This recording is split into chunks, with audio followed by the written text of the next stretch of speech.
لە ڕاستیە گرنگی ئەم ماسکە بەهۆی ئەم پەتای کۆرۆنا و بڵاوبوونەوەی ئەم ڤایرۆسە بیرمان لەوە کردەوە کە ماسکێک دروست بکەین کە بە مادەی هەرزان و کاریگەری هەبێ لەسەر بەکتریا و ڤایرۆسات هەروە بۆ شتی تریش. خۆشبەختانە ئەم ماسکی کە لە ڕاستیە بەرهەمی ماوەیەکی زۆرە کاری لەسەر ئەەکەین و لە ڕاستیە ئەگەڕێتەوە بۆ پێش پەتای کۆرۆناش بەس بۆ شتیتر بەکارمانێنە، بەڵام لە ئێسایە گەیشتینە ئەوەی کە لە کانزای سروشتی و هەروە دووسێ مادەی نانۆیی کە توانای کوشتنی بەکتریا و ڤایرۆسیان هەیە. ئەم ماسکەمان با بڵین ئامادە کردووە کە ئومێد دەکەین کاریگەریکی ئێجگا زۆری هەبێ بە بەراورد بەو ماسکە با بڵین ئەوەی کە خەڵک بەکارێنێ کە تەنها لە پەڕۆیەکی ئاسایی پێگاتووە. لەسەرەوەی ماسکێ پێڵێن N95 کە فلتەرێکی تایە ئێمە تەنها دەتوانین ئەو شێوەش دروستکەین مرجێک ئەگەر معمەلێک سەپۆرتی ئێمە بکاو ئەو نوع دیزاینەمان بۆ دروستکە کەواتە خستنە بازاری ئەم جۆرە ماسکە بە هەر دیزاینێک بێ ئەحتیمال دەکاتە سەر دووشت.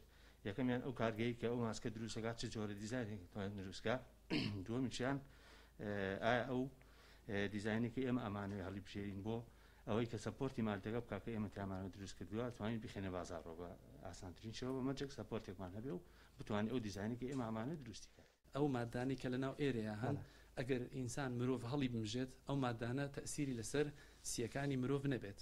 یعنی تۆ ئەو ماسکە کە نووسێنی بەدەمتەوە موادی کیمیایی تایە، هەندێکان تەواان و مادە کیمیانە ئەبێ مەترسیان نەبێت لەسەر ئینسان. یعنی تۆ بۆ خۆپارێزی بیکەیت و بەڵام نابێ مادەکەش مەترسی هەبێ. ترەو مادەیە کە لێرە دامانەوە هەڵبەتە حسابی ئەومان کردووە کە مەترسی نەبێ بۆ سیەکان. سەبارەت بە بازارکردنیش ئێمە بە حقیقەت حسابی ئەومان کردووە کە مەصرفی مادەکان و مەصرفی ئەو مینرەڵی کە ئێمە ئەومان لێ ئامادە کردو هیچ مەصرفێکی وای نییە، تەنانەت بەس مەصرفی قوماش و لاستیک و شتەکانی هەیە. طبعاً ئەو کاتە ئێمە هەر کەسێک ویستی ئێمە ئامادەین هاوکاری بکەین و